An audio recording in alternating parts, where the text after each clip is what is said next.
Welcome to the Bogosity podcast for the 16th of January 2012, the podcast that knocks strong odors out.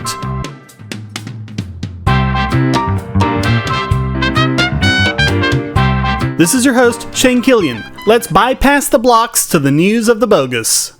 We've been showing on this podcast the futility of government ideas like the Protect Intellectual Property Act, which attempts to impede the liberty of individuals so the corporations can profit from an outdated 20th century business model by shutting down the entire domains of websites where it is claimed there is any content that infringes these corporations' copyrights. It isn't just the United States. Other countries have done this too. Case in point, Finland, which right off the bat has shown the exact kind of abuse everyone is worried about. Along with many domain names associated with the Pirate Bay, the court order slipped in one more domain name, that of Electronic Frontier Finland, an online civil rights organization that has been opposing these actions. Almost literally from the start, these measures are being used to silence opposition to government cronyism. Of course, this hasn't stopped the Pirate Bay from using additional domain names not covered by the court order to keep people connected to their site. All it's doing is causing a surge of interest in counteracting blocking attempts and just increases the interest in file sharing. A few days before this podcast was recorded, Finnish IP Elisa, which had complied with the court order blocking the domains, removed the blocks to Electronic Frontier Finland. So at least there is some integrity being displayed by ISPs refusing to block sites when the clear goal is to stifle free expression. If only they would go the rest of the way. If the big media corporations want to profit in the 21st century, they have to produce content that people are actually willing to pay for. Gone are the days when they made the only movies and we had to put up with whatever crap they released. Gone are the days when buying an entire CD was the only option to get the one or two songs that weren't complete garbage. In this day of MP3 players and iPads and internet streaming, corporations need to get with the times and stop going after so-called pirates while refusing to let pay services like Netflix stream their content. Stifle the free market and you get a black market, every single time. The only way you eliminate a black market is by opening up the free market. Even if the big media corporations don't want to accept that, the policymakers at least should, and if they won't, we should hold them accountable.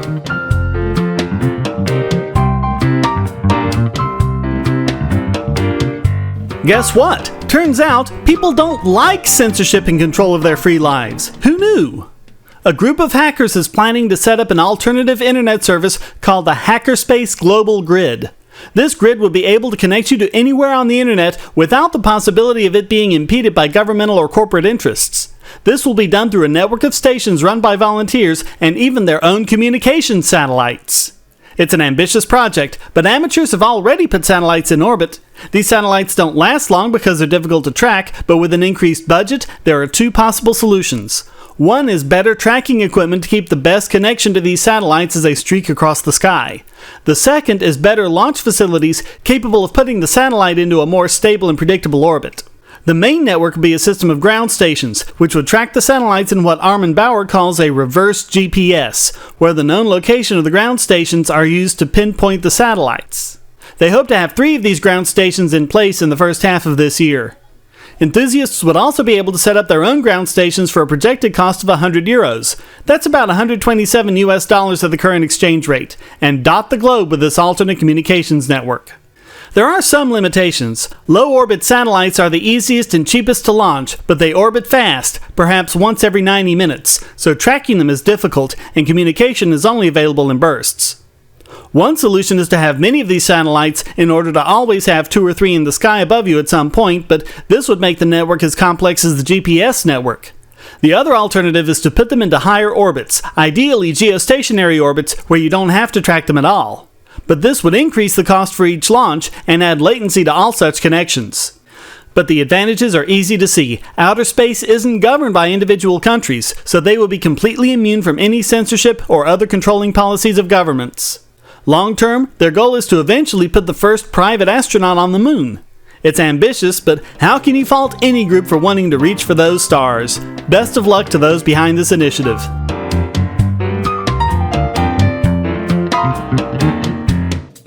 Sometimes you're presented with a news story that you have no idea is bogus or not. The line between madness and genius is indeed quite narrow, and some stories seem to not only straddle the line, but dance over it while making silly noises. Such is the case with a story out of Sweden, where Kopimism has been officially recognized as a protected religion. What is Kopimism? It's a religion that holds sacred the copying and sharing of information. The religion's followers, or Kopimi, believe that Control-C and Control-V are religious symbols, that information is holy, and copying is a sacrament. They engage in religious services called copyactings, where they share information with each other, like Filesharing. It sounds wacky, crazy, and complete Bogosity. But maybe it isn't. Religious protection has been shown to be a very powerful means of resistance. Look at how the Catholic Church has been able to successfully avoid any ramifications for actively supporting pedophilia.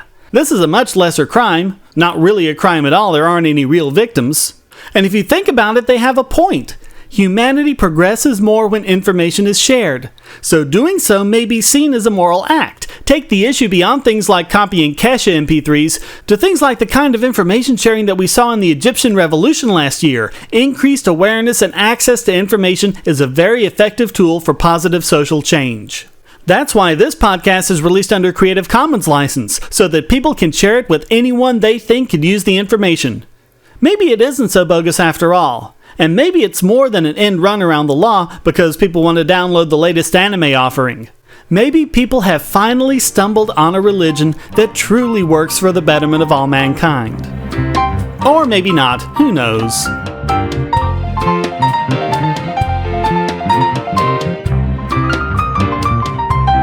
Whenever someone mentions the injustices going on in police and court systems around the country, the apologists for the state come in and say they're just isolated instances, that they're not part of any widespread problems. Well, statists, I've got your isolated instances right here.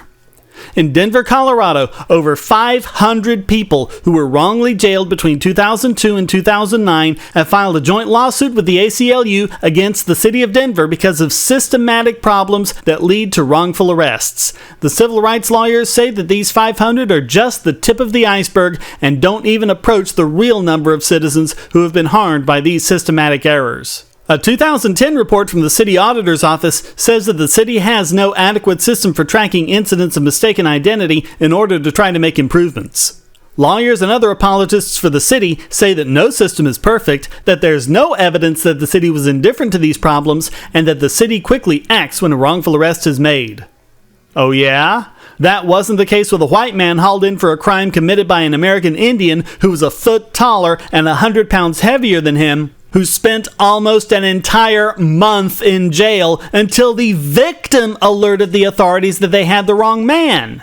In another case, a black man, Brad Braxton, spent 9 days in jail after being arrested for sex crimes because he was somehow mistaken for a white suspect.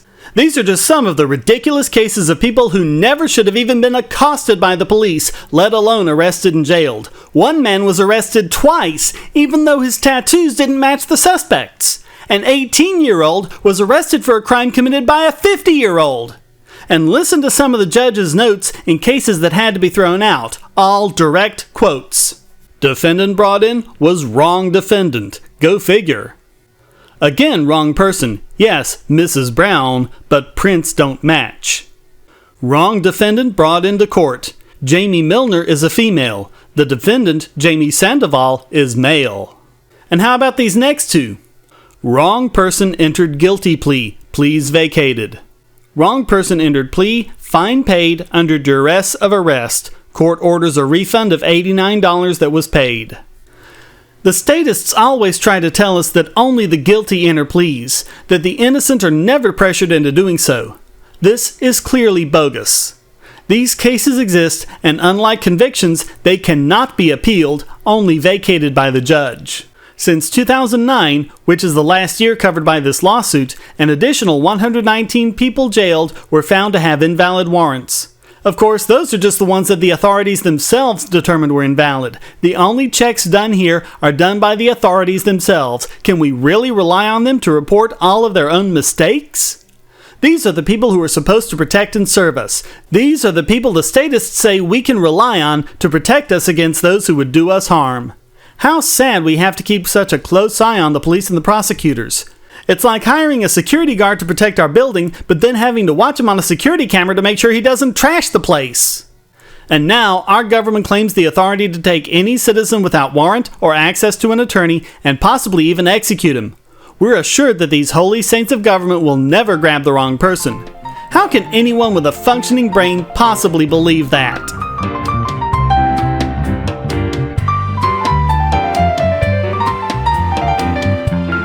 All over the country, third parties and independent candidates have to deal with ballot access laws, some of them so onerous it can take hundreds of thousands of dollars to just get on the ballot for one election cycle. Whenever ballot access reforms are demanded by the people, the statists come back with the excuse that they have to keep the ballot uncluttered, to keep from confusing people. Seems to me if we can handle dozens of cell phone choices, we can handle more than 2 candidates. And that's not speculation. At the recent New Hampshire Republican primary, voters actually had dozens of candidates to choose from.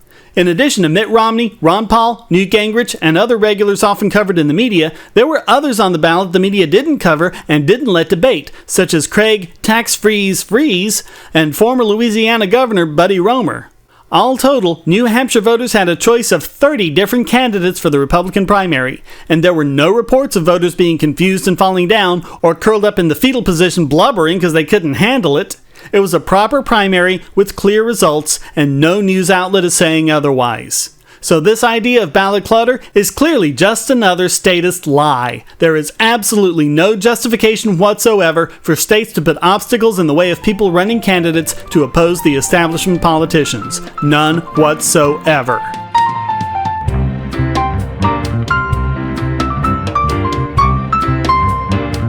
And now it's time to try and hold down the dry heaves caused by this week's biggest Bogon emitter. Lord T. Hawkeye nominates Congressman Lamar Smith, sponsor of the Stop Online Piracy Act, for his comments regarding the criticisms of this horrendous bill. He called those criticisms unfounded and said that the organizations opposing the bill are illegitimate. Here are some organizations that are illegitimate according to Smith: eBay, Facebook, Google, LinkedIn, Mozilla, PayPal, Reddit, Tumblr, Twitter, Wikipedia, Yahoo, the Internet Archive, OpenDNS, AOL, Craigslist, American Express, WordPress. I can go on and on and on. Illegitimate? Some of the most prominent companies on the internet think your legislation is the disgusting act of tyranny it so clearly is, and you call them illegitimate? This also includes many of the internet pioneers themselves, such as TCP/IP designer Vince Cerg, HTTP standards editor Jim Geddes, ARPANET developer Leonard Kleinrock, Steve Goldstein of the National Science Foundation, and many others. They wrote a letter to Congress saying that SOPA, quote, will create an environment of tremendous fear and uncertainty for technological innovation, and seriously harm the credibility of the United States in its role as the steward of key internet infrastructure. All total, over 850 organizations, individuals, and companies have come out against the legislation. They are neither illegitimate nor small in numbers, and Smith ignores them at his own peril. But what's worse than all of this is Smith's attitude. The people don't count. Not even if they're his constituents, not even if they're experts at the forefront of the subject, even if they themselves helped to create the technology in the first place. Apparently, according to Smith, the only people who count are his corporate cronies. Quoth the Lord Hawkeye, if this doesn't qualify him for biggest Bogon emitter, I don't know what does.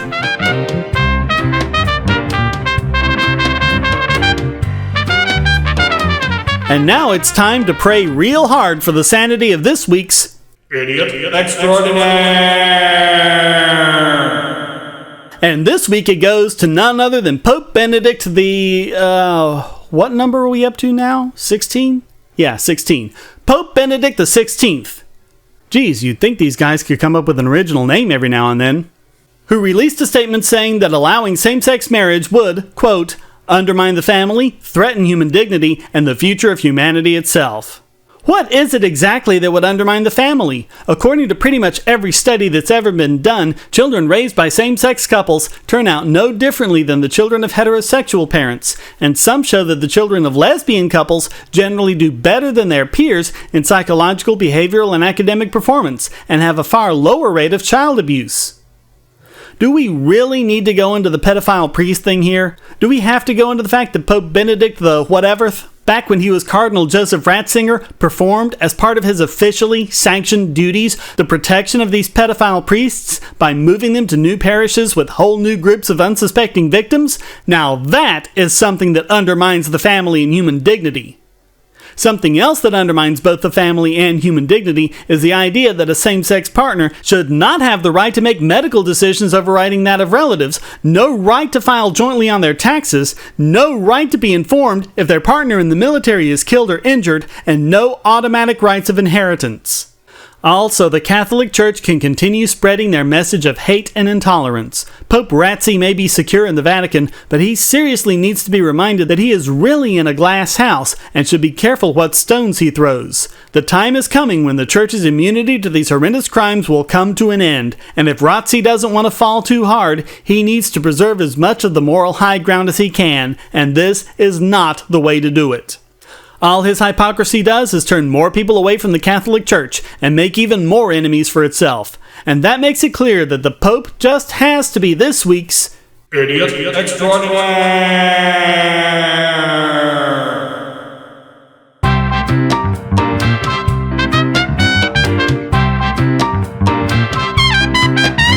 Well, that wraps up this piratical edition of the Bogosity podcast. Please visit the forums at bogosity.tv, where you can read the show notes and participate in discussions about these subjects and anything else you'd like. And if you'd like to participate in the Bogosity podcast, you can send a question, statement, news article, or rant to podcast@bogosity.tv. If you put it in an MP3 file, it just might get played in the podcast. Thank you for listening. Until next time, here's a quote from Galileo Galilei. I do not feel obliged to believe that the same God who has endowed us with sense, reason, and intellect has intended us to forgo their use. The Bogosity podcast is licensed under Creative Commons Attribution Non-Commercial No Derivatives 3.0 Unported License.